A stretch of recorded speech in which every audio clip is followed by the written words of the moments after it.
ओम नमः सिद्धेभ्य।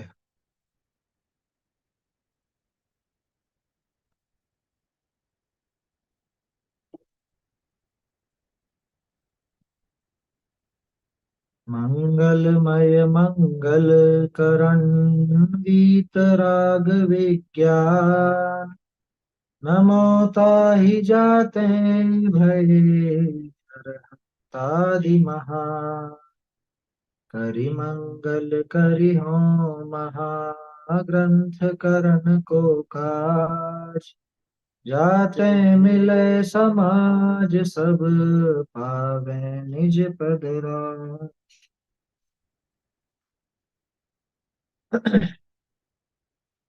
मोक्ष मार्ग प्रकाशक में आचार्य उपाध्याय साधु का सामान्य स्वरूप अपन देख रहे हैं ना। विगत कुछ दिनों से अपनी चर्चा इस पर ही चल रही है कि मुनिराजों का सामान्य स्वरूप क्या है। वैसे देखा जाए तो इसमें ही सारी बात आ गई। अब आगे आचार्य उपाध्याय और साधु का स्वरूप जो आने वाला है उसमें तो सिर्फ उनकी विशेषताएं आएंगी। पूरा स्वरूप अगर देखना है तो यही है पूरा स्वरूप। माने आचार्य उपाध्याय साधु, इन तीनों में सामान्य बात क्या है सिर्फ ये नहीं दिखाना है इसमें।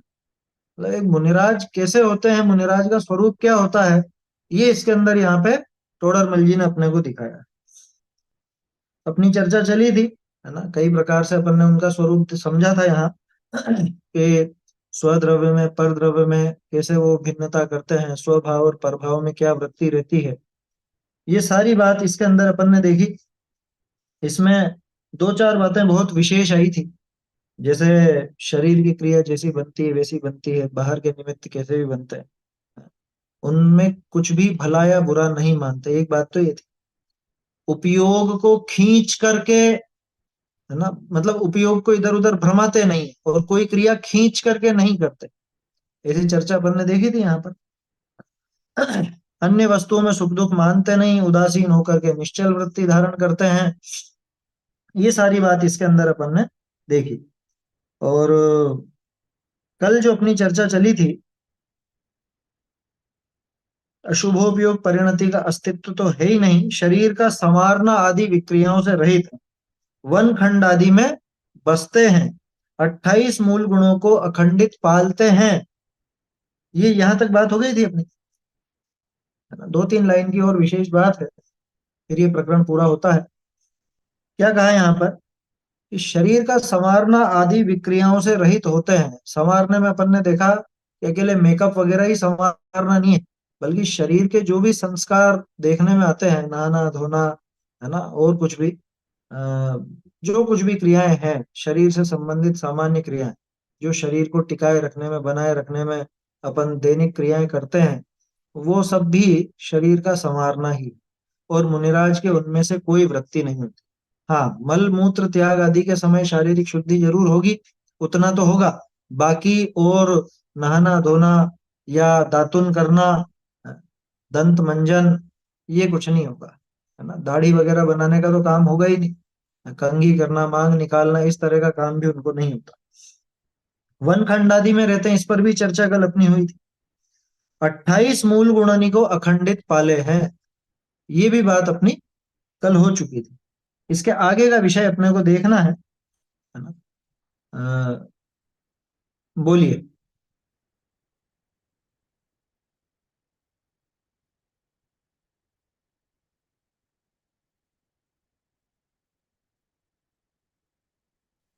भैया। हाँ, माइक चालू कीजिए, आपका माइक बंद हो गया वापस।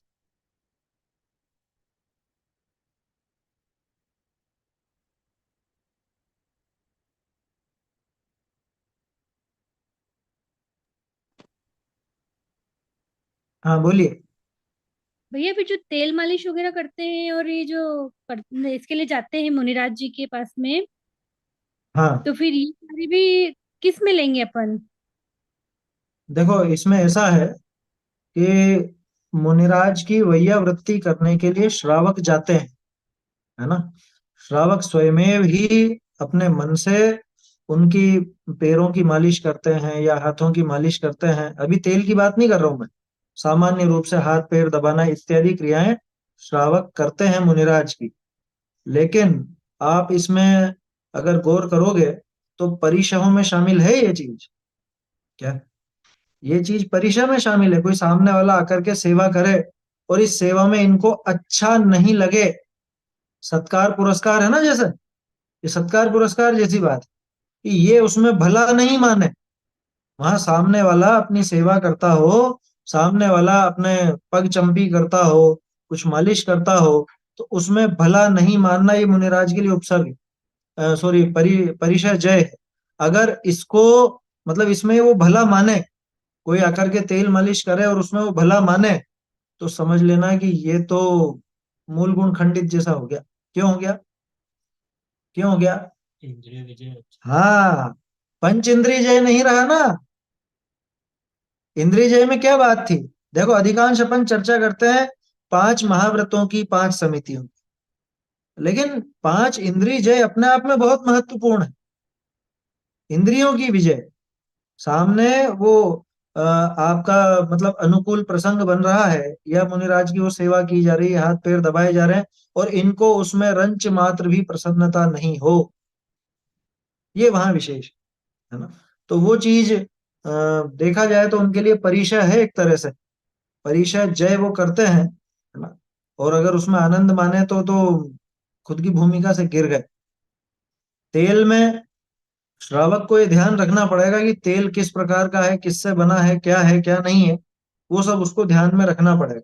और तेल के संबंध में मैं पक्का नहीं कह सकता, क्योंकि आचार्यों ने मूलाचार आदि ग्रंथ में इस चीज के संबंध में कुछ लिखा है या नहीं, ये अपने को देखना पड़ेगा, ये विषय अपने को समझना पड़ेगा वहां से। इसलिए मैं तेल के संबंध में तो नहीं कह सकता। हाथ पैर दबाने की क्रिया जरूर वैया व्रत में स्वीकृत है, वो कही गई है। वो तो मुनिराज भी एक दूसरे की करते हैं क्या? मुनिराज भी एक दूसरे की वैया वृत्ति इस तरह से करते हैं, तो उसका तो अपने को ध्यान है। लेकिन तेल का उसके अंदर क्या विचार है आचार्य देव का, वो अपन उसमें देख करके ही बता पाएंगे।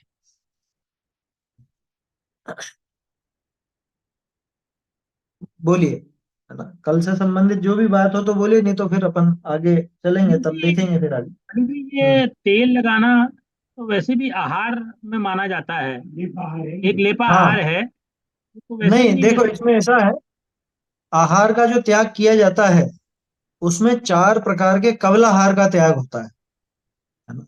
लेपाहार को कवलाहार की तरह नहीं त्यागा जाता, हालांकि त्याग उसका भी कर सकते हैं, लेकिन जो चार प्रकार के आहार की चर्चा चलती है, वहां कवलाहार का ही प्रसंग है।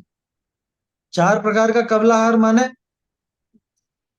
खाद्य, खाद्य, स्वाद्य, लेय और पेय। ये चार प्रकार का कवला आहार होता है जो मुंह से लिया जाता है। तो आहार के त्याग का जब भी प्रसंग आता है तो उसमें ये चार प्रकार के आहार का ही इसका त्याग है। ओजाहार का त्याग कोई कर ही नहीं सकता, क्योंकि धूप में जाएगा ओजाहार तो अपने आप होगा, है ना। लेपाहार का चला करके त्याग किया जा सकता है कि नहीं भाई, हमको तो तेल मालिश भी नहीं कर, जैसे होते हैं ना, बहुत से लोग होते हैं गृहस्थ में भी, अष्टमी चतुर्दशी है मान लो, और कुछ दर्द भी हो रहा है, तो नहीं आज तो मल्लम वगैरह कुछ भी नहीं लगाएंगे, आज तो तेल मालिश भी नहीं करेंगे। ऐसा लेपाहार का भी चला करके त्याग कर सकते हैं, मना नहीं है। लेकिन जहां आहार के त्याग की बात आती है, वहां लेपाहार के त्याग की बात नहीं है, ये मेरा कहना है। तो उसको उस दृष्टि से नहीं ग्रहण करना कि ये आहार है। लेपाहार होता है, लेकिन वो लेपाहार मुख्य रूप से तो इनके बताया गया, किनके? पेड़ पौधों के, है ना। पेड़ पौधों के लेपाहार है। कैसा लेपाहार? पानी, पानी डाला जाता है ना, पानी से वो ग्रहण करते हैं। ओजाहार भी उनको होता है, लेपाहार भी होता है। और गौण रूप से अपने भी कहा जाता है, जो तेल मालिश है, मल्लम है, या कोई दवाई है, उसको भी लेपाहार में गिना जाता है।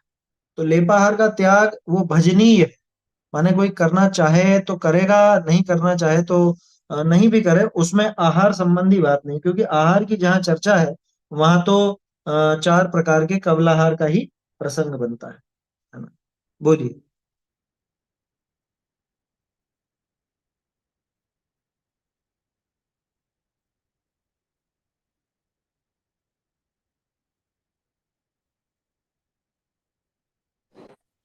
ये जो आपने कहा था कि मुनि वैयरुद्ध कर सकते हैं एक दूसरे की, ये समाधि जब लेते हैं संलेखना के समय है या कि वृद्ध है, रोगी या कुछ ऐसी अवस्था हाँ, देखकर रोगी वृद्ध आदि विषुप्त की भी है, परिस्थिति में। उसके लिए है ना। रोगी वृद्ध आदि की परिस्थिति में भी वैयावृत्त आदि का विधान है ना। तो ऐसा नहीं है कि सिर्फ समाधि मरण के समय ही वो होगी, वो रोगी हो, अशक्त हो, ये सब है ना स्थितिकरण में काम आते हैं। ये स्थितिकरण में काम आने वाली चीज है, वैयावृत्त स्थितिकरण से जुड़ा हुआ विषय, ऐसा सामान्यतः समझ। रोज, मतलब सामान्यतः रोज करने की क्रिया नहीं है ये, कभी कभार हाँ, जरूरत सामान्यतः रोज तो नहीं करते हैं, क्योंकि भाई आवश्यकता नहीं हो तो क्यों करें। क्योंकि वो भी जानते हैं कि मतलब जब वो देख लेते हैं कि आज इनका गमन ज्यादा हुआ या इनका आहार नहीं हुआ है ना, इन्हें आहार नहीं मिला तो करेंगे।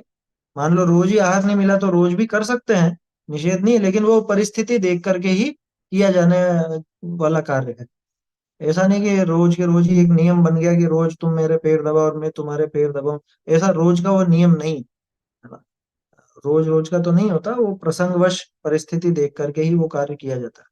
असल में ये विषय ऐसे हैं कि इनमें जो आचार्यों ने स्पष्ट लिखा है, इसमें मुख्य रूप से अपने को मूलाचार ही एक पुराना, सबसे पुराना ग्रंथ इस विषय का मूलाचार मिलता है, और कुंद कुंदाचार्य देव का प्रवचन सार भी मिलता है। प्रवचन सार जी की जो 200 गाथा के बाद है, तो वहां से ये विषय अपना स्पष्ट होता है। इस विषय में वो पुस्तक अपन लोगों को पढ़नी चाहिए, जो मैंने पहले भी बताई ना, जैन श्रवण स्वरूप एवं समीक्षा। बहुत बढ़िया शोध प्रबंध है, और सब मूल ग्रंथों के आधार से उसमें वो बातें लिखी गई है ना। इसी विषय से संबंधित प्रश्न है तो देखते हैं, नहीं तो आगे देख लेंगे। हाँ, बोलो। मेरा मेरा प्रश्न था, जब मुनिराज दीक्षित होते हैं, जो बड़े संघ के जो नायक उनको दीक्षित करते हैं, तो क्या वो तुरंत ही दीक्षित कर देते हैं कि वो उनको टाइम देते हैं 2-3 दिन का अपने परिणामों को वो चेक अभी करने आगे का? देखेंगे अपन, आचार्य वाले विषय में देखेंगे अपन, है ना। ठीक है। उसमें आएगा, वो प्रकरण आएगा। और एक चलिए प्रश्न था, अब आगे। हाँ, क्या स्त्रियां जा सकती हैं मुनिराज के पास, जब जैसे वो ऐसे मतलब ऐसे विश्राम कर रहे हो या लेटे हो, जैसे पुरुष जाके उनके ऐसे ऐसे पैर छूते हैं, तो ऐसे स्त्रियां भी ऐसे जाके पैर छू सकती है? नहीं नहीं, पैर छूने का तब प्रसंग कहाँ से बनेगा जब 7 हाथ दूर रहना है तो। पैर छूना तो असंभव है।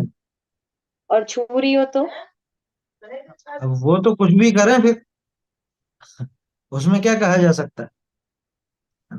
भाई बात ये है कि 7 हाथ दूर का नियम है ना, तो ये अपने लिए एक मतलब नीति निर्धारण की बात हो गई। अब उसके बाद कोई माने तो माने, नहीं माने तो नहीं माने, अब क्या कर सकते हैं उसमें, ऐसा समझ लो। चलिए, बोलिए, आप भी महाराज बोलिए। जी को हम लोग 7 हाथ दूर से नमस्कार करें तो फिर वो महाराज जी पीछे भी नहीं लगा सकते? हाँ, ये चीजें थी ही नहीं। आपने कभी किसी पुराण में पढ़ा कि कोई महिला उनके पास जाकर के उनको उन्होंने नमस्कार किया और आचार्य ने वहां पे उनको पीछे लगे, ऐसा कोई पुराण में आया क्या? पता नहीं, आजकल मतलब हम तो जब भी महाराज जी के पास देखते हैं या जो भी करते हैं, तो वो तो जो भी नमस्कार कर रही हैं स्त्रियां तो उन्हें तो पीछे लगाते हैं, तो फिर वो 7 हाथ दूर का तो गड़बड़ी हो गया ना। देखो, मैंने कल भी कहा था और मैं फिर कहूंगा, ये विषय ऐसे हैं, इनमें अपन ये प्रश्न खड़ा मत करो कि अभी तो ऐसा भी देखने में आ रहा है, या अभी तो ऐसा भी कर रहे हैं, या ऐसा हमने देखा है। भाई हमने क्या देखा है, वो चीज मतलब आचार्यों की या मुनिराज की प्रवृत्ति वो नहीं है। तो आचार्यों मतलब ने ये है उस कि संबंध में क्या लिखा है वो अपने को स्वीकार करना चाहिए। अच्छा, एक बात पूछना है कि मतलब उनका उनका साथ में है, लेकिन हम फिर हम जो है तो फिर जो जाते हैं तो अपन देखते हैं, जो कर पीछे नहीं लगवाए वो बेटर है ना। पीछे लगाने की बात ही कहाँ से आई। मैं आपसे क्या कह रहा हूं, किसी शास्त्र में ऐसा आया है क्या कि पीछे से आशीर्वाद दिया जाता है? सीधा सा प्रश्न पूछता हूँ, पीछे किसका साधन है? संयम का, संयम और संयम का प्रसन्न। साधन है। संयम का साधन कैसे है कि कोई भी वस्तु उठाएंगे, रखेंगे, बैठेंगे, इधर से उधर जाएंगे, तो उस पर पीछे से परिमार्जन करेंगे, यही कारण है ना। हाँ, तो यही फिर कारण। पीछे से आशीर्वाद देने की बात कहाँ से आ गई? ये तो ओझाओं का, वो झाड़ फूक करने वालों का काम होता है, वो कुछ कुछ मंत्र तंत्र करके और आप फू फू फू करते हैं उसके ऊपर। वो चीज ऐसा अपने जैन दर्शन में कब से आ गया? ओके। तो ये बिल्कुल अपने को खुले दिमाग से विचार करने की बात है कि वही पीछे सिर्फ संयम का साधन था, वो उन वस्तुओं के परिमार्जन का, स्थान के परिमार्जन का अथवा शरीर के परिमार्जन का साधन था, ताकि वो जीवों का घात ना हो। यही था ना। ये आशीर्वाद देने की बात कहाँ से आ गई? वो आप इसको एक बात कहता हूं, गंभीरता से विचार करना। आपको मेरे शब्द थोड़े से अजीब लग सकते हैं। जैसे आपके घर में झाड़ू है, जो काम हमारे घर में झाड़ू का है वो काम मुनिराज के पीछे का है। बात सुनने में उल्टी मत ले लेना, क्योंकि मुझे पता है बहुत से लोग इसको उल्टा ग्रहण कर सकते हैं, पीछे से झाड़ू की तुलना कर दी। झाड़ू की तुलना नहीं कर रहा हूं, मैं बता रहा हूं जो कार्य हमारे घर में झाड़ू का होता है, हम भी जीवों की हिंसा ना हो, कचरा ना हो, इसलिए वो करते हैं। मुनिराज को कचरे से प्रयोजन नहीं, जीवों से प्रयोजन। जीवों का घात ना हो इसलिए वो उसका परिमार्जन करते हैं, किसी वस्तु का, किसी स्थान का, या स्वयं के शरीर का। धूप से छाया में जाते हैं तो शरीर पर पीछे फेर करके जाते हैं, छाया से धूप में जाते हैं तो शरीर पर पीछे फेर करके जाते हैं, कहीं पर बैठते हैं तो उस स्थान पर ऐसे पीछे फेरते हैं, किसी वस्तु को उठाते हैं तो उसके पहले उस पर पीछे फेरते हैं, है ना। ग्रंथों को छोड़कर उन पीछे ऐसे फेरते हैं और फिर उठाते हैं और फिर रखते हैं। आया समझ में? तो कहने का अर्थ यह है कि आदान निक्षेपण समिति से जुड़ा हुआ साधन है पीछी। आधा नीचे। आया समझ में? तो उससे जुड़ी हुई चीज है। ये आशीर्वाद लेने देने का साधन कब से हो गई? और मैं ये बात बिल्कुल खुल करके जिनवाणी पर हाथ रख के आपसे कह रहा हूं कि किसी भी शास्त्र में से प्रमाण निकाल कर लेकर आओ कि पीछे से आशीर्वाद दिया जाता था, या मुनिराज ने फला फला व्यक्ति को ऐसा आशीर्वाद दिया। पुराणों की बात कर रहा हूं, या आचरण के जो ग्रंथ है उनमें से लेकर के ला करके बताओ आप। नहीं मिलेगा, क्योंकि वो क्रिया उसके लिए थी नहीं ना। जैसे कमंडल का जल पीने के काम का नहीं है, वैसे ही पीछी आशीर्वाद आदि के काम की नहीं है। इतनी सीधी सी बात है। जैसे पीछी जैसे कमंडल प्रतिष्ठापन समिति से जुड़ा हुआ एक साधन है, वैसे ही पीछी आदान निक्षेपण समिति से जुड़ा हुआ एक साधन, उसका उसी रूप में प्रयोग किया जाता है और किया जाना चाहिए। बाकी क्या हो रहा है क्या नहीं हो रहा है, ये चीजें तो छोड़ ही दो, है ना। हमें ये देखना है कि शास्त्रोक्त विधि क्या है, शास्त्र में बात क्या आई है, मुनिराज का क्या स्वरूप। अरे ये फालतू के प्रश्न हटाओ, पीछे की बोली क्यों लगती है है ना। बोली लगाने वाले भी मूर्ख हैं। आया समझ में? बोली के संबंध में पहले भी चर्चा की थी अपन ने। जिन प्रतिमा यथावत स्वरूप पढ़ लीजिएगा। बोली किसकी लगती है? बोली किसकी लगती है? जिसका दिवाला निकल जाता है उसकी बोली लगती है। समझ में ही बात? अब तीन लोक के नाथ की, जिनेंद्र भगवान की, या फिर मुनिराज की, जो लोक में उत्तम है, इनकी बोलियां लगाने लग गए तो फिर तो हो गया काम। अभी वो विषय नहीं अपना, अपन विषय से विषयांतर्भूत हो रहे हैं 2-3 दिन से, है ना। प्रश्न आप लोग विषय से संबंधित रखें तो अच्छा रहेगा, नहीं तो वो अपन गाड़ी यहीं अटकी रहेगी फिर। चलिए, अब 4-4 रेज हैंड और हो गए, अपना विषय आगे बढ़ा नहीं है, उसके पहले ही प्रश्नोत्तर है। बोलिए फटाफट, बोलिए किस किस का है जो भी। मुझे देखो कई बार ऐसा लगता है कि अपन उसी विषय में क्या कहें। बोलिए आगे। पंडित जी, वो निर्माण सागर महाराज जी थे ना, तो उनको देखो अचानक व्यक्तिगत किसी का उदाहरण नहीं लेना, व्यक्तिगत किसी का भी उदाहरण नहीं लेना अपनी सभा में। मैं पहले भी कह चुका हूँ। किसी 3-4 साल की लड़की ने उनके पैर छू लिए तो उन्होंने उपवास हाँ, किया था, और वो क्या अब कहते देख लो, हैं, ये इससे अपने को ये बात समझ में आ जाती है कि स्त्रियां मुनिराज के पैर नहीं छू सकती, एक बालिका भी पैर नहीं छू सकती। अरे मुनिराज की बात छोड़ो, ब्रह्मचर्य व्रत का धारी हो ना, वो भी स्त्री से पैर नहीं छुआता है। यानी स्त्री उसके पैर छुए उसको बर्दाश्त नहीं है बात। हमें ध्यान है, जब हम लोग पढ़ा करते थे, अन्ना जी यानी ब्रह्मचारी यशपाल जी, कोई महिला उनके पैर छूने जाती वो दूर हो जाते थे, पीछे हो जाते थे। समझ में ही बात? ये तो एक सामान्य विवेक वाली बात है। और ब्रह्मचर्य व्रत का धारी नहीं भी हो लेकिन समझदार व्यक्ति हो, युगल जी बाबूजी के कोई महिला पैर नहीं छू सकती थी। गुरुदेव के तो प्रसंग क्या सुनाऊं मैं, अभी वो विषय से विषयांतर हो जाएगा, पहले भी सुना चुका हूं। गुरुदेव के जीवन में ब्रह्मचर्य का कितना महत्व था, है ना? गुरुदेव माने कांजी स्वामी की बात कर रहा हूँ।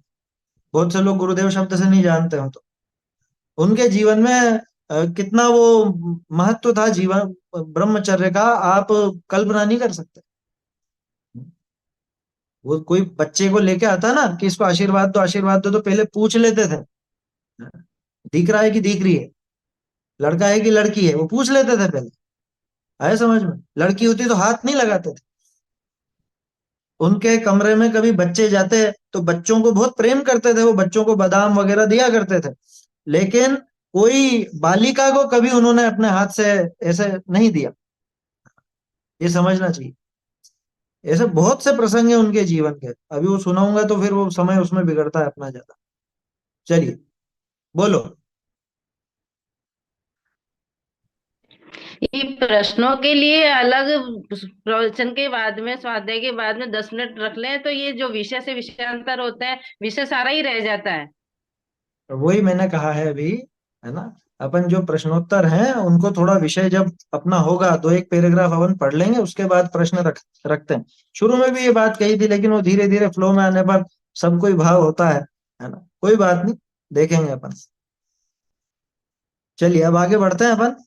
यहाँ तक तो मेरे ख्याल से विषय क्लियर होगा है ना?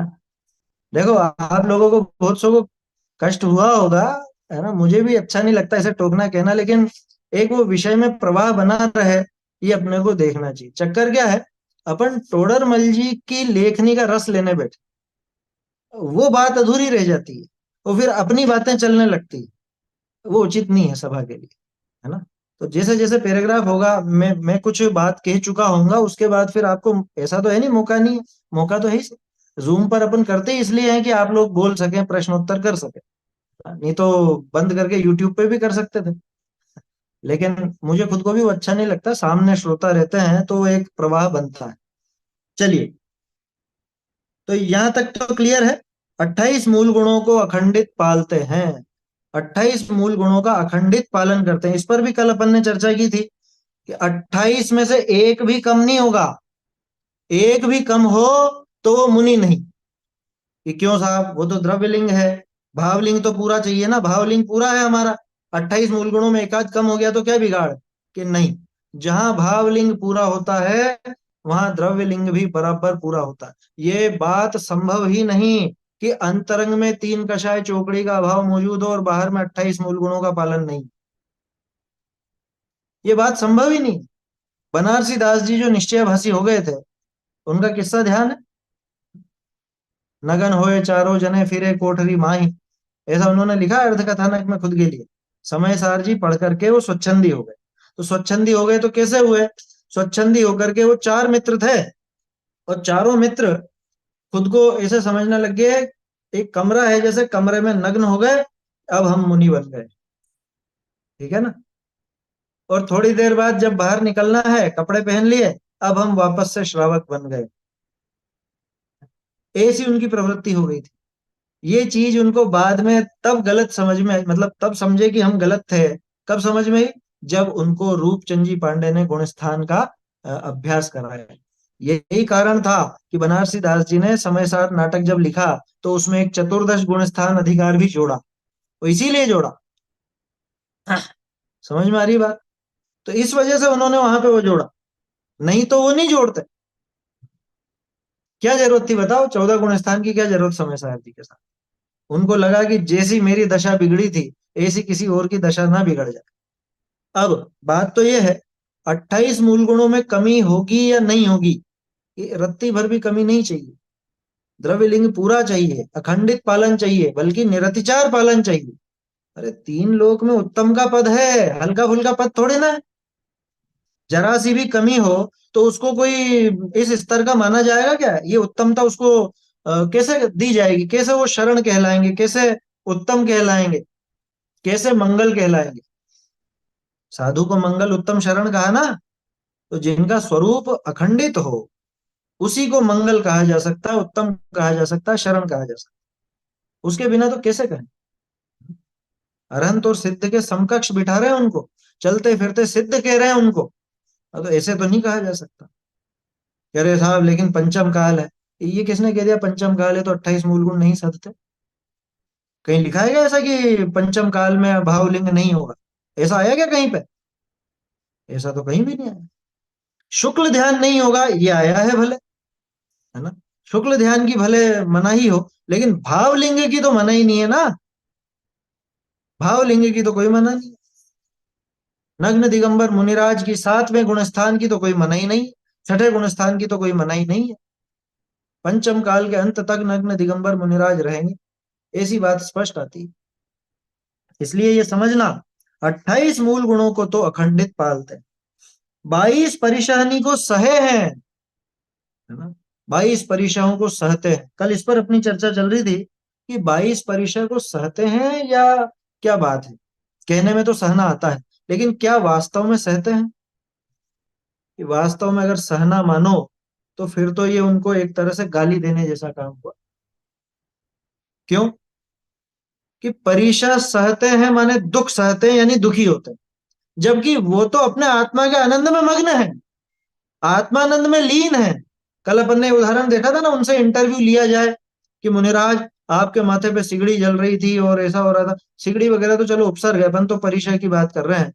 इतनी सर्दी, इतनी गर्मी, इतनी बारिश है, ऐसे दंश मशक और इस तरह के लगातार चलना निरंतर और जमीन पर सोना और ये सब चीजें, कैसा कैसा परीक्षा आप सहन करते हैं। कि हमने तो आज तक परीक्षाओं के बारे में विचार भी नहीं किया, ये मुनिराज का जवाब आया। कि जीतते हैं ये कहना भी व्यवहार, ये भी व्यवहार। क्यों? कि वो तो आत्मानंद में लीन रहते हैं। जैसे मान लो ऑप्शन दिया जाए, ऑप्शन कि मुनिराज क्या करते हैं। पहला ऑप्शन उपसर्ग और परिसर को जीतते हैं।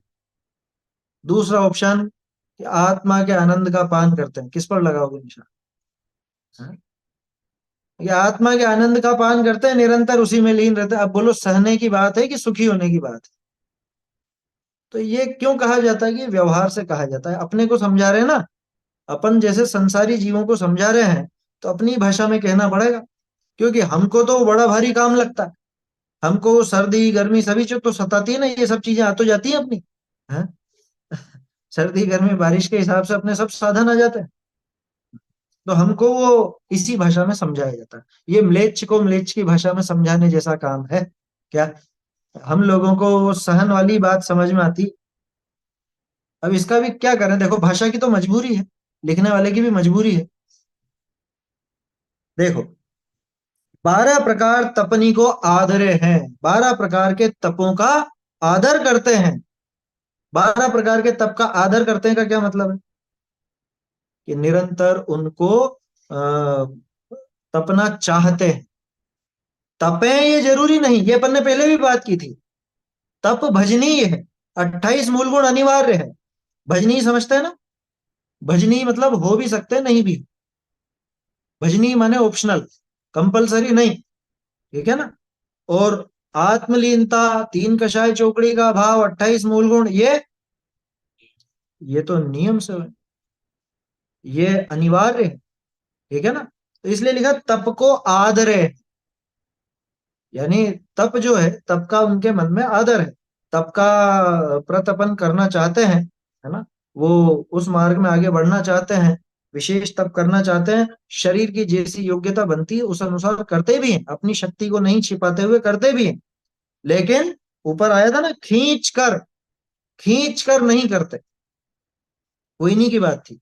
तपों को खींच कर नहीं करते, जैसा शरीर से और द्रव्य क्षेत्र काल भाव के अनुसार बन जाता है वैसा बन जाता है, लेकिन आदर तय है। तपों का आदर तो हमेशा ही। समझ में आई बात? जैसे एक सज्जन गृहस्थ हो तो वो भले स्वयं की भूमिका के हिसाब से वो आगे नहीं बढ़ पा रहा हो, है ना? आगे नहीं बढ़ पा रहा हो मतलब नियम संयम आदि में आगे नहीं बढ़ पा रहा हो, या सीधे शब्दों में कहूँ तो मुनि दशा या व्रति की दशा नहीं आ पा रही हो, लेकिन इन दशाओं को ऊंचा तो मानता है, ऊंचा तो मानेगा ना, ये आदर। कदाचित ध्यान मुद्राधारी प्रतिमावत निश्चल हो है, कभी कभी ऐसा भी करते हैं, ध्यान मुद्रा धारण करके प्रतिमा योग, प्रतिमा योग सुना होगा आपने, प्रतिमा योग धारण किया। तो प्रतिमा योग धारण करने का अर्थ प्रतिमावत निश्चल। कैसे निश्चल? उपल खाज खुजावते जो बात आई ना, वो ऐसे के लिए ये पत्थर जैसे बैठ गए, बिल्कुल पत्थर जैसे। वो जानवर पत्थर समझ के ही पास में आया, नहीं तो हिरण एकाएक किसी के पास आता नहीं है। उसको मालूम नहीं था कि असली इंसान, उसने तो सोचा कि कुछ ऐसी मूर्ति होगी या कुछ ऐसे पत्थर होंगे।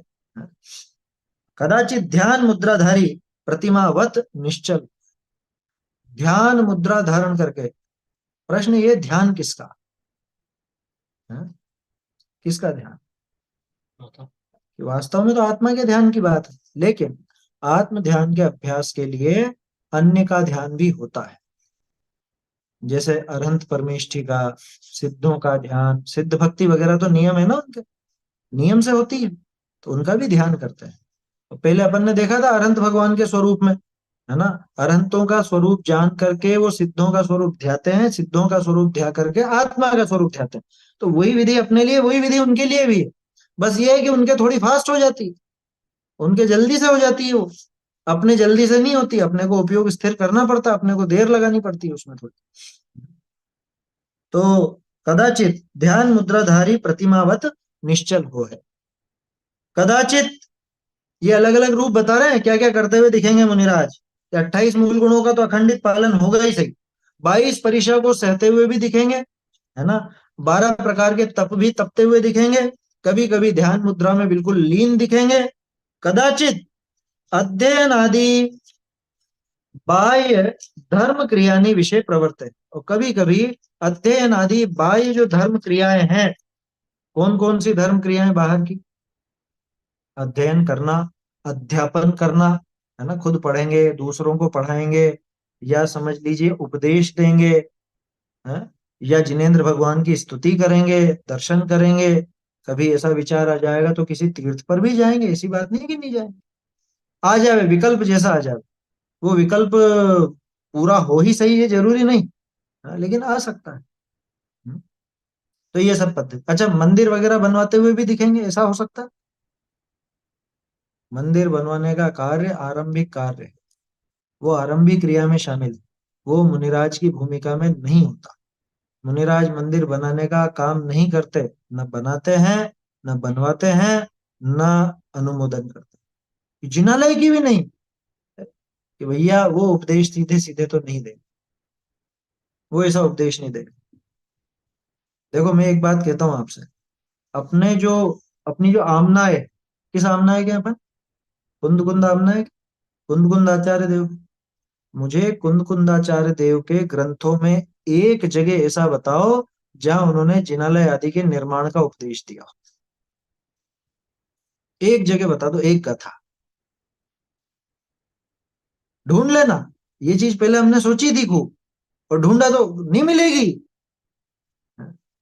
और एक चीज हम लोगों ने गौर की, आप लोगों के शायद ध्यान में आया कि नहीं आया, जितनी भी आत्म कल्याण के लिए जरूरी बातें हैं, वो सब अपने जो महान आचार्य हुए, जैसे कुंद आचार्य, समंत भद्राचार्य, उमा स्वामी आचार्य, अमृत चंद्राचार्य, पूज्यपाद देवनंदी, है ना, ये शुरुआती जो अपने प्रमुख आचार्य हैं, जो मूल संघ से जुड़े हुए हैं, ये सारी महत्वपूर्ण बातें बता चुके हैं। सारी महत्वपूर्ण बातें, जो जो भी आवश्यक, और जो आवश्यक नहीं है उसके संबंध में इन्होंने कथन किए ही। देख लेना, है ना, मिले तो मुझे भी बता देना, क्योंकि मेरे तो ये बात पकड़ में आई है, जितनी जरूरी बातें हैं अपने आत्म कल्याण के लिए वो कुंदाचार्य देव दे चुके हैं। उसके अलावा जो कुछ भी है सब एक्स्ट्रा है, और फिर एक्स्ट्रा में अपने को निर्णय करना पड़ता है कि ये वाजिब रहेगी या नहीं रहेगी। तो उसमें भी कुंदाचार्य जैसे ही गुरुवो भवंती शरणम, कुंदाचार्य देव जैसे गुरु ही शरण होते हैं क्या, वही अपने को राह दिखाते हैं कि भाई ये बात उचित रहेगी या नहीं रहेगी। क्योंकि समस्या क्या है, लोगों को बस पुराना होना चाहिए, या कोई कोई ग्रंथ मिल गया उसमें क्या लिखा है उसी को हाईलाइट करके देखो, यहाँ तो लिखा है ऐसा, यहाँ तो लिखा है ऐसा, यहाँ तो लिखा है ऐसा, उस चक्कर में कुछ भी क्रिया चला देते हैं। इस संबंध में अपन ने कई बार ये बात की है कि ग्रंथ में लिखा हुआ होना प्रामाणिकता की निशानी नहीं है, पुराना होना भी प्रामाणिकता की निशानी नहीं है। प्राकृत संस्कृत में लिखा होना भी प्रामाणिकता की निशानी नहीं है। प्रामाणिकता कैसे बनती है कि भाई जो अपनी मूल आमनाएं है उससे मिलती हुई बात चले तो वो बात प्रामाणिक होती है, एक बात। दूसरी बात ये भी हो सकता है कि कोई कुंदकुंदाचार्य का नाम लेकर के अपनी बात चला देवे, तो नाम के चक्कर में भी मत आना, उस बात की परीक्षा करना। और परीक्षा की विधि क्या है वो भी टोडरमल जी सिखाएंगे अपने को, है ना। 8वें अधिकार में अपन देखेंगे कि कैसे ग्रंथों की परीक्षा की जाती है, कैसे स्वीकार करें ये प्रामाणिक है या नहीं, है? तो उन्होंने तो दिखा रखा है। सीधी सी एक विधि बताता हूं आपको। 2 चीजें मुख्य हैं, अहिंसा और वीतरागता। अहिंसा और वीतरागता ये 2 ही चीजें मुख्य हैं। इन दोनों के सहारे ही जैन दर्शन टिका हुआ है। जिनमें इनका पोषण होता हो समझ लेना वो बात स्वीकार करने योग्य है, और जिसमें इनका पोषण नहीं होता हो, खंडन होता हो, या समझ लो कटती हो ये बात, तो समझ लेना कि वो ग्रंथ प्रामाणिक नहीं है, वो पढ़ने लायक नहीं। अभी आने वाला है पढ़ने सुनने योग्य शास्त्र, इसी में आएगा, पहले अधिकार में, है ना। ये पंच परमेष्ठी का स्वरूप हो जाए इसके बाद वो चर्चा भी आएगी, ठीक है। तो ऐसी वो धर्म क्रियाओं में प्रवर्तित है। धर्म क्रिया में पढ़ना, पढ़ाना, शास्त्रों का लिखना, उपदेश देना, या जैसे वैयाव्रत अपन ने देखी, कुल मिला के मुनिराज की भूमिका के लायक जो धार्मिक क्रियाएं वो धार्मिक क्रिया, श्रावक के योग्य धार्मिक क्रियाएं नहीं। ध्यान रखना, श्रावक के लिए जो धार्मिक क्रिया हो वो क्रिया मुनिराज के लिए दोष लगाने वाली हो सकती है। उदाहरण, द्रव्य पूजा। मुनिराज द्रव्य पूजा नहीं करते कभी, आया समझ में। मुनिराज कभी द्रव्य पूजा नहीं करते, कर ही नहीं सकते, क्योंकि द्रव्य कहाँ है उनके पास। पूजा का पहला नियम यह है कि द्रव्य स्वयं का होता है। थोड़े दिन पहले चर्चा की थी अपन ने, कुछ महीने हो गए शायद। स्वयं के द्रव्य से पूजा की जाती है, कभी दूसरे के द्रव्य से पूजा नहीं की जाती। पहली बात तो ये। दूसरी बात, द्रव्यों से जो पूजा की जाएगी उसमें आरंभी हिंसा होती है, वो आरंभ है। हालांकि वो स्वीकृत है अपने लिए, अपने लिए। क्यों? सावध लेशो बहु पुण्य राशि। हाँ, लेकिन ये उस पर निर्भर करता है कि आप उसमें पुण्य कितना कमा रहे। कि पुण्य तो हो इतना सा, और मतलब पुण्य तो हो ही नहीं रहा और कोई वो क्रिया क्रिया हो रही है ऊपर से, तो फिर तो वो दोषकारी हो। अब ये बताओ, जो हमारे लिए धर्म क्रिया कहलाती है मुनिराज के लिए वो, मुनिराज के लिए धर्म क्रिया नहीं हो। मुनिराज के पास चूंकि द्रव्य भी नहीं और उनके वो आरंभ की क्रिया भी नहीं, इसलिए मुनिराज के द्रव्य पूजा नहीं होती। और बताओ, श्रावक को देव दर्शन का नित्य का नियम होता है, प्रतिदिन देव दर्शन का नियम होता है ना। मुनिराज को, मुनिराज को नहीं होता। मुनिराज को हो ही नहीं सकता। क्यों नहीं हो सकता?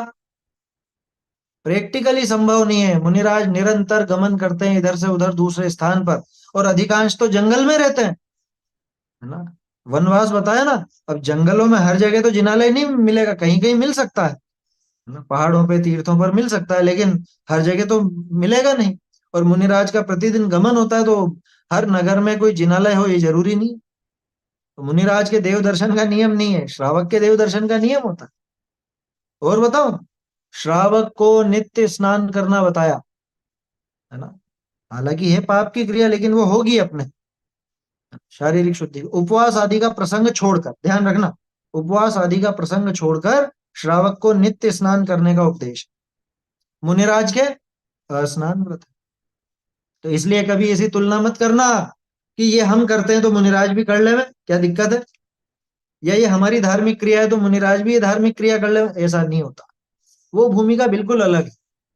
कल भी अपन ने चर्चा की थी, हम हमारा आकार देख के उनके आकार को तोलना चाहते हैं, ऐसा नहीं होगा कभी भी। हम तो क्षुद्र बिंदु हैं, क्या जरा सा एक छोटा सा बिंदु, वो महासागर है, कैसे तुलना करो।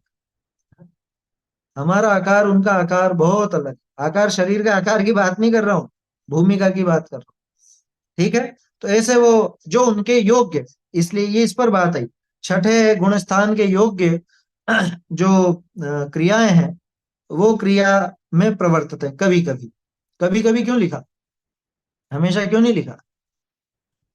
आधे टाइम से ज्यादा तो आत्मध्यान। हाँ, 7वां गुणस्थान है ना, आत्म ध्यान है, आत्मलीनता चलेगी। तो जब आत्मलीनता चलेगी उस समय ये क्रियाएं कुछ भी नहीं दिखेंगी। ये क्रियाएं तभी दिखेंगी, ये पीछे अपन ने जो 3-4 पॉइंट पढ़े ना, ये 3-4 पॉइंट तभी नजर आएंगे जब आत्मलीन नहीं होंगे। जैसे वो परिशा सहन, परिशा सहन तो खैर आत्मलीनता की दशा में भी हो जाता है ना। तप है, और ध्यान मुद्रा, प्रतिमावत निश्चल हो गए, प्रतिमा योग धारण कर लिया, कभी अध्ययन आदि करते हैं। और देखो और कैसी कैसी क्रियाएं होती है जब आत्मलीन नहीं होते। तो कदाचित मुनि धर्म का सहकारी शरीर की स्थिति के अर्थ योग्य आहार विहार आदि क्रियानि विषय सावधान हो है। इस लाइन को समझना थोड़ा सा। क्या कहा है कि कभी मुनि धर्म की सहकारी, पहली बात तो ये, मुनि धर्म का सहकारी शरीर की स्थिति, इसको तोड़ना। मुनि धर्म का सहकारी कौन? शरीर। शरीर मुनि धर्म का सहकारी के, हाँ व्यवहार से ऐसे ही कहा जाता। अन्य मत में तो ऐसी भी कहावत है, शरीर माध्यम खलु धर्म साधनम, कि शरीर धर्म का साधन। अगर शरीर स्वस्थ नहीं रहेगा तो धर्म का साधन भी बराबर नहीं होगा। अपने श्रावकाचारों में भी इस तरह की बात आती है। मैंने एक दिन बताया था ना आपको, किसमें था शायद, सम्यक ज्ञान दीपिका में या किसमें है, शुल्लक धर्मदास जी की। उसमें तो उन्होंने ऐसा लिखा कि व्यवसाय व्यापार ऐसा करना जिसमें थोड़ा सा खुद के लिए, स्वास्थ्य के लिए भी समय निकल सके, शाम को थोड़ा बहुत घूम फिर सको। ये क्यों? कि भैया शरीर अगर स्वस्थ नहीं रहेगा तो फिर धर्म साधन आगे ढंग से नहीं हो पाएगा। क्यों क्यों नहीं हो पाएगा साहब? शरीर से क्या लेना देना धर्म का? आप कह सकते हो कि भाई जब माथा दुखेगा ना तब आत्मा की बात नहीं सुहाएगी। जब हाथ पैर दुख रहे होंगे तो आप पद्मासन लगा के ध्यान में नहीं बैठ पाओगे। आया समझ में? इसलिए थोड़ा बहुत कहा, ज्यादा नहीं कहा। जिम जाने की नहीं कह रहे कि जाके कसरत करो, वर्जिश करो और खाना ऐसा लो और वैसा करो, है वो नहीं कह रहे। सामान्य सामान्य जिसमें आपके हाथ पांव चलते रहें, आपको कोई बीपी की समस्या ना हो, दूसरी ओर निरर्थक दवाइयां नहीं लेनी पड़े, शुगर ना हो, लाइफ स्टाइल नहीं बिगड़े। कुल मिला के बात ये, कुछ लेने को तो कह नहीं रहे कि तुम दवाइयां खा करके शरीर को स्वस्थ रखो, ये तो बात नहीं कह रहे। तो ये कह रहे हैं कि सामान्य रूप से ऐसा चलो जिससे शरीर की बाधा ना आए। तो शरीर की बाधा नहीं आएगी तो आत्म ध्यान में भी बाधा नहीं आएगी। इस तरह से शरीर को व्यवहार से बहुत दूर के व्यवहार से धर्म का साधन कहा जाता है। शारीरिक स्वास्थ्य को कि भैया स्वास्थ्य का ध्यान रखो तो धर्म भी सद पाएगा। नहीं तो दवाइयां लोगे, निरर्गल दवाइयां लोगे, ध्यान अलग भटकेगा, है? जो औषधि लेने लायक नहीं है वो औषधि भी लेनी पड़ जाएगी, फिर क्या करोगे? खैर वो अपनी बात थी। यहाँ मुनिराज पर कैसे लगेगी कि मुनि धर्म का सहकारी क्यों? मान लो शरीर अगर कमजोर है तो परिशा सहन ही नहीं हो पाएगा। आया समझ में? जैसे सर्दी गर्मी बारिश, अपन ने बात की थी ना, अगर आहार नहीं हो, है? पेट खाली रहे तो गर्मी सर्दी ज्यादा सताती।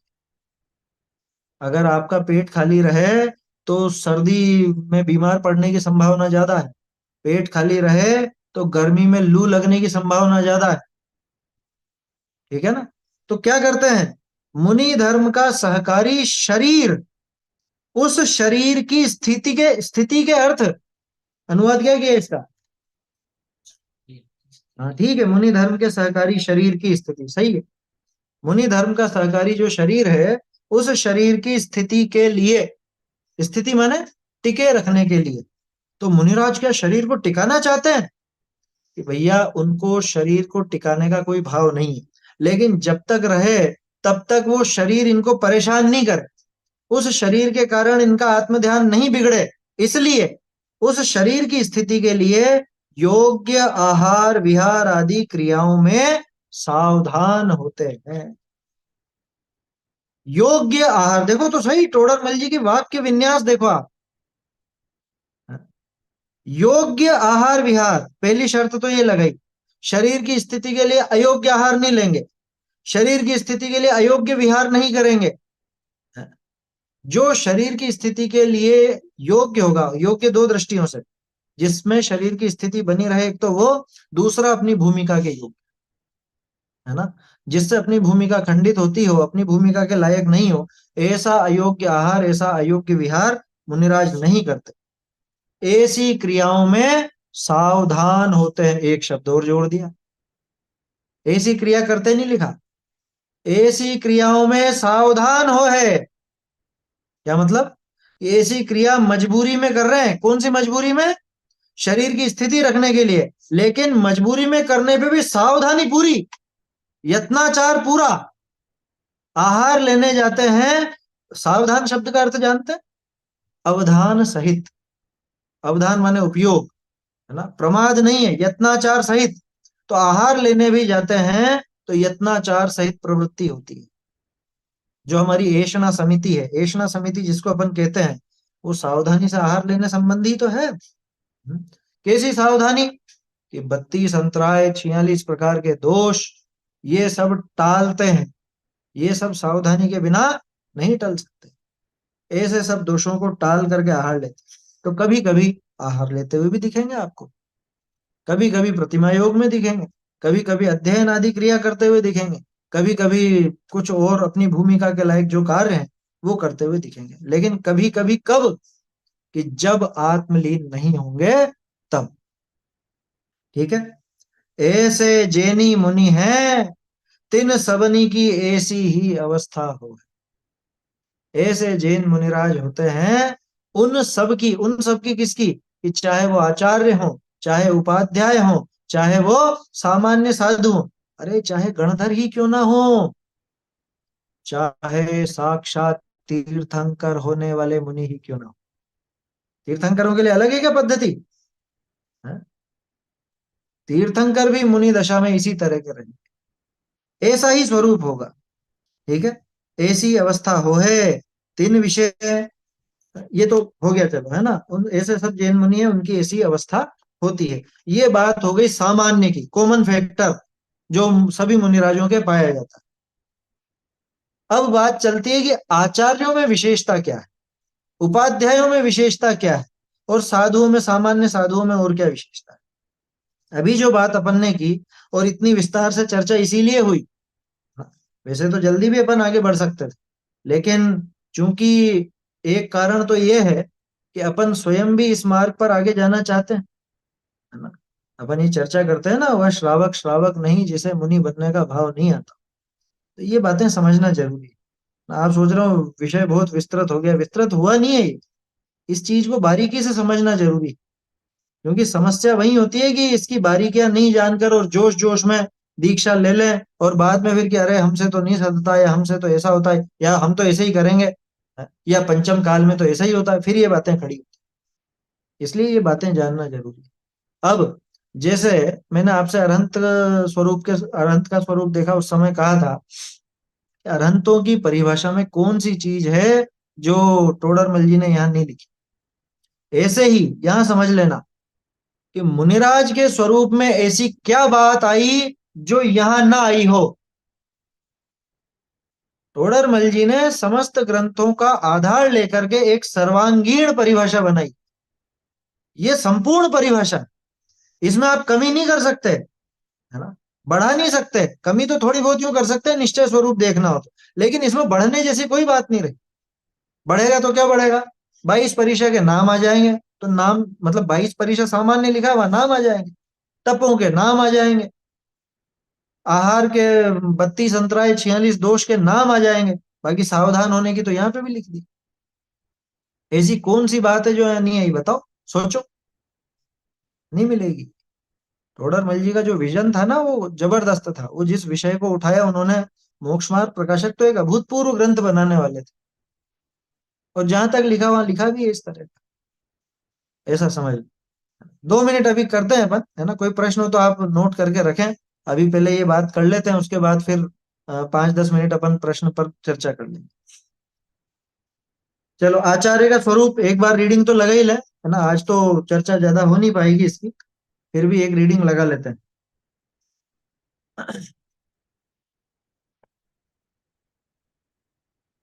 हाँ, ऊपर से दूसरी पंक्ति, ठीक है। तीन विषय जे सम्यक्त, एक सेकंड, तीन विषय जे सम्यक दर्शन, सम्यक ज्ञान, सम्यक चारित्र की अधिकता करी, प्रधान पद को पाई संग विषय नायक भय हैं।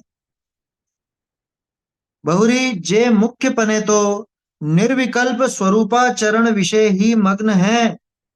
अर जो कदाचित धर्म के लोभी अन्य जीव याचक निको देखी राग राग अंश उदयते करुणा बुद्धि होई तो तिनिको धर्मोपदेश देते। जे दीक्षा ग्राहक हैं तिनको दीक्षा देते हैं। जे अपने दोष प्रकट करे हैं तिनको प्रायश्चित विधि करी शुद्ध करे हैं। ऐसे आचरण आचरावन वाले आचार्य तिनको हमारा नमस्कार हो। यहीं तक देखते हैं, है ना? इस पर थोड़ी सी चर्चा करते हैं अपन, फिर आपके प्रश्न वगैरह देख लेंगे। हालांकि इस पर चर्चा पूरी होगी नहीं, क्योंकि इसमें बहुत सारे बिंदु हैं इस तरह के। क्या कहा सबसे पहली बात तो उनमें उनमें किनमें कि अभी जिन मुनियों का स्वरूप दिखाया गया, जो मुनिराज की बात चली, उनमें जो सम्यक दर्शन, सम्यक ज्ञान और सम्यक चारित्र की अधिकता से प्रधान पद को पाई संघ विषय नायक है। यानी आचार्य की बात में संघ का नायकत्व ये तो पहले आएगा यार। संघ के नायक हुए वो। संघ के नायक क्यों हुए? प्रधान पद मिल गया इसलिए, किसी ने दे दिया इसलिए। किसी ने क्यों दे दिया? पहले के आचार्य ने क्यों दे दिया? इस सम्यक दर्शन, सम्यक ज्ञान, सम्यक चारित्र की अधिकता के कारण। प्रश्न ये है कि अधिकता क्या चीज है? सम्यक दर्शन, सम्यक ज्ञान, सम्यक चारित्र की अधिकता से क्या लेना? क्या आशय है उस अधिकता का? अधिकता का आशय ऐसा लेना कि भाई ये काम करते हुए भी ये संभाल सकते हैं। माने संघ के संचालन करने में इनके सम्यक दर्शन या सम्यक ज्ञान, सम्यक चारित्र में कोई कमी नहीं आएगी। ये अधिकता का अर्थ है। अधिकता मतलब और कुछ भी नहीं है यहाँ पे कि इनका ज्यादा होता है और इनका कम होता है, ऐसा नहीं है। कम ज्यादा की बात नहीं है। जितने भी मुनिराज हैं वो सब तो तीन कषाय चौकड़ी के अभाव रूप निरंतर शुद्धोपयोग में लीन रहने वाले ही हैं। लेकिन इनमें कुछ ऐसी कला है कि ये दूसरों को संभालते हुए अपना काम भी निरंतर कर सकते हैं। हर अंतर मुहूर्त में आत्मलीनता का काम भी कर सकें और दूसरे को भी संभाल सके। देखो इसको इस तरह से समझना, जैसे एक कक्षा में कई विद्यार्थी। अब ऐसा हो सकता है कि कोई विद्यार्थी बहुत होशियार हो, बहुत होशियार, है ना, लेकिन वो पढ़ने में होशियार है। अगर उसको कक्षा का काम संभला दिया तो वो फिर नहीं कर पाएगा, वो खुद की पढ़ाई भी रह जाती है उसकी और वो परेशान हो जाता है। फिर वो कहता है कि नहीं सर, मेरे को तो मैं नहीं संभाल सकता, आप दूसरे को संभला दो, मेरा होमवर्क ही पूरा नहीं हो रहा है इनके चक्कर में। तो दूसरा कोई भले ज्यादा ज्ञानी नहीं हो, ज्यादा समझदार नहीं हो, लेकिन वो जो काम खुद का है वो काम भी निपटा लेता है और दूसरों को भी संभाल लेता है, तो उसको कक्षा में मॉनिटर बनाया जाता है ना। ये चीज ऐसी ऐसी चीज यहाँ पर होता है। इस तरह की बात होती है। जैसे एक उदाहरण ध्यान आता है लौकिक, सचिन तेंदुलकर है ना। सचिन तेंदुलकर बहुत अच्छा बैट्समैन था, बहुत अच्छा, दुनिया का टॉप खिलाड़ी था बिल्कुल, ठीक है। लेकिन जब कप्तानी उसको सौंपी गई तो वो कप्तानी में अच्छा नहीं कर पाया, ना कप्तानी अच्छी कर पाया, और उस चक्कर में वो खुद की भी वो बैटिंग उसकी बिगड़ने लगी, तो उसने कप्तानी छोड़ दी। क्यों? कि मैं कप्तानी पे ध्यान देता हूं तो मेरी बैटिंग खराब हो जाती है, उस चक्कर में टीम हारती है। बात समझ में आ रही है क्या कहना चाह रहा हूं? कि अतिरिक्त बोझा आवे और खुद का काम नहीं कर सके उस अतिरिक्त बोझे के कारण, तो ऐसा व्यक्ति वो आचार्य पद नहीं ग्रहण कर पाता। तो ये जो अभी संघ में आचार्य हैं, मतलब जो अभी अभी आचार्य हैं, वो पूरे संघ को देखते हैं। वो खुद ये सोचते हैं कि ये व्यक्ति ठीक रहेगा या नहीं, ये मुनिराज ठीक रहेंगे कि नहीं इस पद के लिए। क्यों? क्योंकि ऐसा ना हो कि इनको ये पद संभलाया जाए और ये संघ के संचालन में ही लगे रह जाए और खुद का आत्मकल्याण एक तरफ रखा जाए। तो खुद का आत्मकल्याण भी करते जाएं और दूसरे संघ को भी मतलब संघ के अन्य मुनिराजों को भी संभाल सकें, ऐसी योग्यता के लिए सम्यक दर्शन, ज्ञान, चारित्र की अधिकता चाहिए। ये अधिकता का अर्थ है। समझ में आई बात? अगर ये अधिकता नहीं हो तो क्या होगा? कि खुद की बाधा, मतलब खुद के काम में बाधा हो जाएगी, खुद के कल्याण में बाधा खड़ी हो जाएगी ना, अगर अधिकता नहीं होगी तो। तो कुल मिला के वो टाइम मैनेजमेंट जो अच्छे से कर सके, है ना, संघ का संचालन के साथ वो खुद का टाइम मैनेजमेंट, वो बहुत जरूरी है, क्योंकि मुनिराज का सारा खेल समय का ही तो है। थोड़ा ज्यादा समय इधर हुआ चूके। अब ऐसी विशेषता है आचार्यों की, आचार्यों में इस तरह की विशेषता होती है कि वो संघ का संचालन भी कर लेते। देखो तो सही, कुंद कुंद आचार्य देव को देखो, 84 पहाड़ भी लिख दी, और संघ को संभाला भी सही, और निरंतर आत्मलीनता तो थी सही, नहीं तो ये बातें नहीं आ सकती थी। निरंतर आत्मलीन होते संघ का संचालन व्यवस्थित किया, उसके बाद इतने इतने ग्रंथों का प्रणयन किया, और इसके बाद जैन धर्म की दिगंबरत्व की एक स्थापना की। कितना बड़ा भारी कर्तव्य निभाया। मतलब सोच के आश्चर्य होता है कि एक व्यक्ति कैसे ये सब काम मैनेज कर सकता होगा, लेकिन थे। हम तो कल्पना भी नहीं कर सकते। अपने माथे थोड़ा सा दूसरा काम आ जाए तो अपनी और चीजें प्रभावित हो जाती। आया समझ में? अरे जैसे आपका रेस हैंड रहता है ना, तो मेरा ध्यान उधर चला जाता है, इतने में तो वो बात भूल जाता हूँ, है। या कुछ आपकी बात चले तो फिर वो बात निकल जाती है। तो अपना उपयोग तो इतना शिथिल है, अपन कैसे कल्पना करें उन महामुनिराज की, वो आचार्य पद को धारण करते हैं। ठीक है ना? तो ये एक पॉइंट अभी अपन ने देखा है, इनका एक बिंदु देखा है।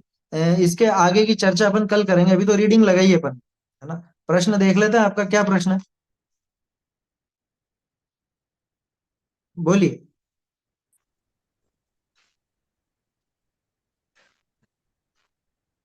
बोलिए, चालू है माइक आप। भैया जो मुनि 5 प्रकार के होते हैं वो अलग अलग कैसे क्या उनका स्वरूप है? 5 प्रकार के कौन से? बकुल, पुलाक, पुलाक, स्नातक। बकुश, कुशील, कुशील, निर्ग्रंथ और स्नातक, वो हाँ पांचों ही प्रकार के मुनिराज भावलिंगी होते हैं। उसमें से पुलाक और बकुश थोड़ा सा वहां पे उनमें दोष लगता है, बाकी कुशील, निर्ग्रंथ और स्नातक ये तीनों तो निर्दोष है। आया समझ में? निर्दोष पालन करते हैं 28 मूल गुणों का, है ना। वो मुनिराज ही होते हैं, कोई अलग तरह के नहीं होते हैं, है ना। स्नातक तो अरहंत को कहा जाता है, स्नातक माने तो अरहंत, ऐसा, है ना। सर्वार सिद्धि है, सर्वार सिद्धि के अंदर उनका स्वरूप विस्तार से दिया है, वहां आप देख सकते हैं। तत्वार सूत्र की कोई भी टीका देखें, सर्वार सिद्धि देखें, सबसे सीधा वहीं पे ही है। पांचों लेकिन भावलिंगी, ध्यान रखना। ऐसा मत समझना कि पुलाक बकुश तो द्रव्यलिंगी होंगे, ऐसा उनके द्रव्यलिंग में कहीं थोड़ा सा अतिचार जैसा लग सकता है, थोड़ा सा, थोड़ा सा ऐसा कि जिसमें उनकी भूमिका गिरे नहीं, इतना मात्र। लेकिन वो भी सुधरते हैं आगे। चलिए, अगला किसका है, बोलिए फटाफट, समय हो रहा है आपका। भैया फिर ये पीछे परिवर्तन का उत्सव करना और ये पाद प्रक्षालन वगैरह क्या चीज है ये? देखो, पाद प्रक्षालन तो होता है, सम्मान के लिए होता है। दूसरी बात, जैसे आहार के लिए आते हैं, तो आहार का तो कल भी अपन ने चर्चा की थी ना। अपन लोग भी मतलब गृहस्थ जीव भी जब खाना खाने बैठते थे, तो पहले के लोग तो हाथ पैर दोनों धोकर के ही बैठते थे। तो यही विधि यहाँ भी थी, है ना। तो मुनिराज का पाद प्रक्षालन तो श्रावक अपनी भक्ति पूर्वक करता है, वो कराते नहीं है। और श्रावक जब करता है तो उसमें वो चैन नहीं मानते, मतलब उसमें अच्छा नहीं समझते, उसमें आनंद नहीं मानते कि हाँ बढ़िया बढ़िया, अच्छा है, ठंडा ठंडा या गरम गरम। ऐसा उनको आनंद नहीं आता उसमें।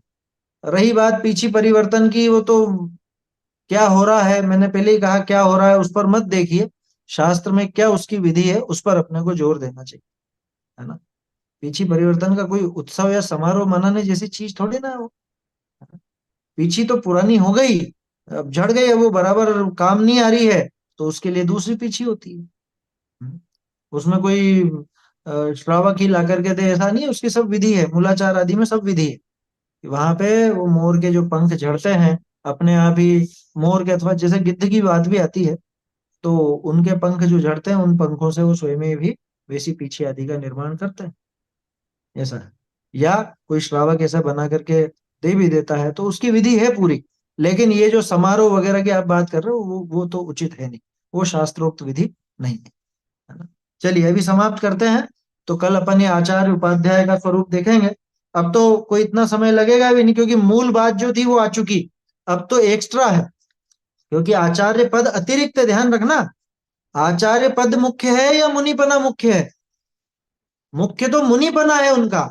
जो आचार्य भी हैं उनके भी आचार्य पद भी मुख्य नहीं है, उनके भी मुनि पद भी, मुनिपना ही मुख्य है, ये ध्यान रखना। तो वो स्वरूप तो अपन ने देख लिया। अब अतिरिक्त जो उनके जिम्मेदारियां हैं, उन जिम्मेदारियों की चर्चा आगे आएगी, वो फिर अपन कल देखेंगे। और रोज ऐसा ही क्रम अपन रखेंगे। पहले अपन उस विषय का थोड़ा अभ्यास कर लेंगे और कोशिश यही करेंगे कि भाई जैसे अपन लगभग 1 घंटा मान के चलते हैं, लगभग लगभग, तो 40 मिनट पौन घंटा तो लगभग अपनी चर्चा हो जाए, उसके बाद फिर प्रश्नोत्तर रखें। एक विधि तो ये, या फिर एक टॉपिक हो जाए, एक टॉपिक हो जाए, उसके बाद आप लोग कॉपी पेन लेकर के बैठे तो नोट करके रखिए प्रश्न, है ना, फिर कर सकेंगे। हाँ, आचार्य पद का त्याग भी करते हैं वो अशक्त होने पर, है ना। जैसे अशक्त हो गए, वो वृद्ध हो गए हैं, तो वो जो युवा है उनको देख करके वो देख लेते हैं। देखो, आचार्य बहुत बहुमुखी प्रतिभा तो होती है, लेकिन गजब की दृष्टि होती है। वो समझ जाते हैं कि ये योग्य है या नहीं, ये इस पद के लायक है या नहीं, तो उनको वो सौंपते हैं। वो विधि है उसकी। चलिए, चैतन्य का स्मरण प्रतिक्षण ही करो रे, भव के अनंत दुख को क्षण में हरो रे, अक्षय अनंत निज सौख्य निधान पाओ, गाओ अरे नित इसी के गीत गाओ, निज निधि निज में बताई यह अनंत उपकार है, इसके लिए जिन वाणी माँ को वंदना शत बार है, वंदना शत